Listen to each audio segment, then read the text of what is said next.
boothcoaching.com, where I help individuals who are in a mixed faith marriage due to a faith transition.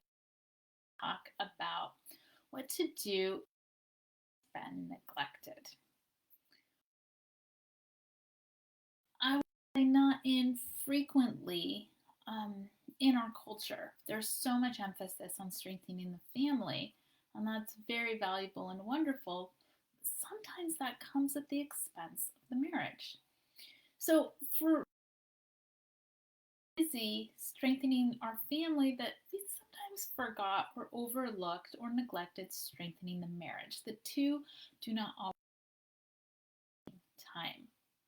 So when my faith transition hit, we'd been married about 15 years or so, and we've been very active in the church, very active in our family, building the family. We always had very consistent family home evening, family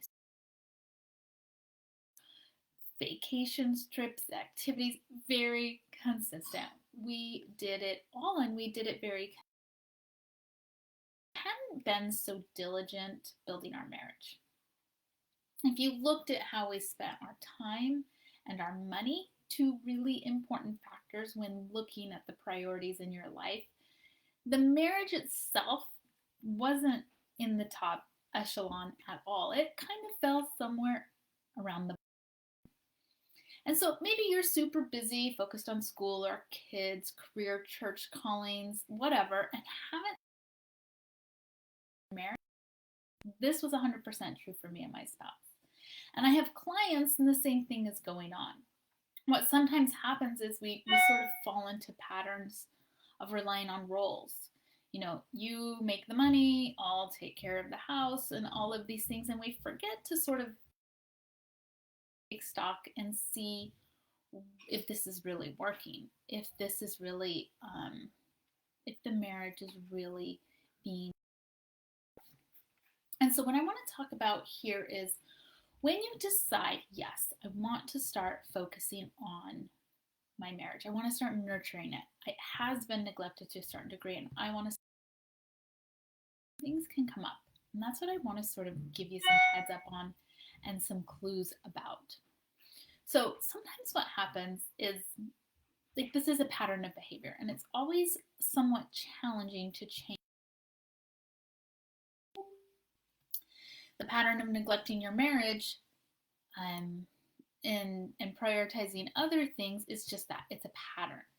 So when we go in and we want to change a pattern of behavior, it can be hard for ourselves, for the people around us, because it sort of disrupts the usual pattern of things.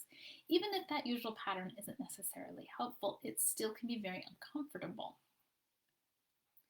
So your spouse may question, is this for real? Is this just temporary? This won't last. Maybe they just want something from me, or you maybe question that for yourself. Maybe you think, well, they just want something because of the faith transition, or they're just trying to be conciliatory, or whatever.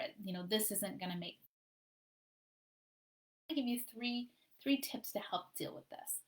One is, be okay if they don't believe you at first. Like, they don't believe that you genuinely want to make some changes to nurture and strengthen the marriage. Like, be okay. Like, of course they're skeptical. You probably are too. Let them get familiar with this new you. Let them get familiar with the new way you're now choosing to show up in your marriage. The new way you're choosing to prioritize your marriage, maybe with time or money or other things. Sometimes we resist change, even if it's good, because it's change, right? So it may be something you've wanted for a long time, but that doesn't mean there might not be some resistance or some pushback. Okay, step number 2, remember the 5-to-1 ratio. This is something John Gottman teaches. So it takes, 5-to-1, meaning you got to do things 5 times, like 5 positive reinforcements to 1 negative reinforcement to really build something beautiful. I want you to remember this because probably you've got this turned around. And it can be really helpful to a 5-to-1 ratio in your marriage where you're giving 5 positive things to 1 negative thing. Because it's probably looking the opposite if it was anything like me, where you're giving 5 negative for every single positive thing. And I want you to be generous with yourself and gentle and allow yourself to fail a lot as you change the pattern. Because what's going to happen is you're going to have a day where you get 5 negative things and 1 positive thing. Okay, that you're changing the pattern and not beat yourself up that you don't magically go to the 5-to-1 ratio immediately. So be willing to try and be okay when you mess up.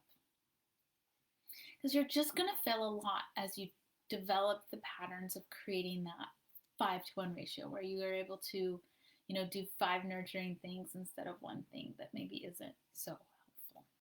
And the last one is I want you to really get clear on knowing your why.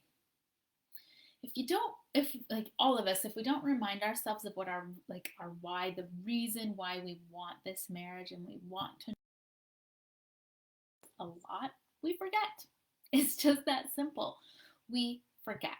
So go back frequently, like daily. Like, why do you want this marriage? Why do you love it?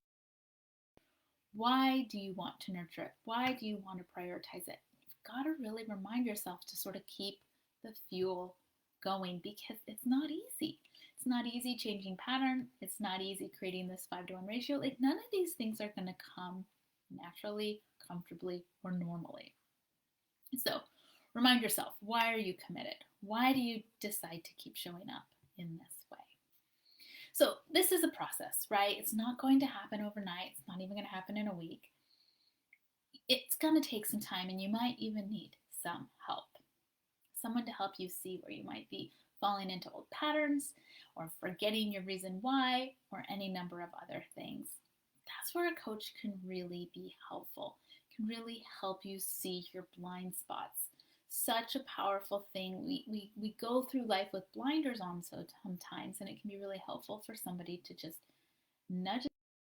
If you're ready for that nudge, reach out to me. It's time to hire a coach. If you are definitely someone who has not been prioritizing their marriage, it's time to hire a coach to really help you make the change you know you want to make, you know you need to make, and you're just not making it.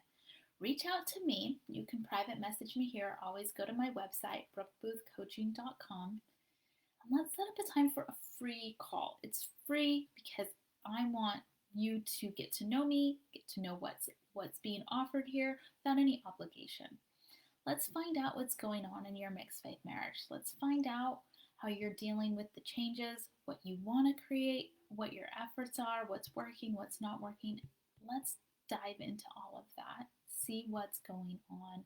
See if coaching is a good fit for you and if this is something that will help you reach the goals you want in your mixed faith marriage. All right, I wish you the very best. Remember, when change, you want to start prioritizing and nurturing your marriage. 3 quick tips. It's okay if they don't believe it first, right? Just be patient. 2, remember the 5-to-1 ratio. Start giving yourself the 5.